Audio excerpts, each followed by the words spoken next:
Deep in the silent desert, a forgotten machine rests beneath the sand.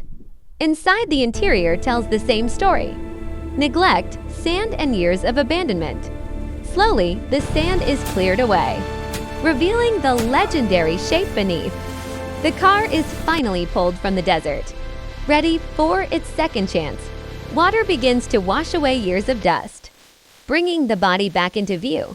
With every pass of the pressure washer, the hidden beauty starts to return. Inside the workshop, the heart of the machine is inspected. The old engine is carefully removed, preparing the car for full restoration. Rusty panels are sanded smooth, removing the damage left by time. Bright sparks fly as damaged metal is repaired, giving the body new strength. A fresh primer coat prepares the surface for a brand new finish layer by layer. Glossy paint restores the car's iconic look. Inside, the cabin is rebuilt, bringing back comfort and precision. And finally, the BMW M3 E30 stands reborn. From desert dust to legendary glory,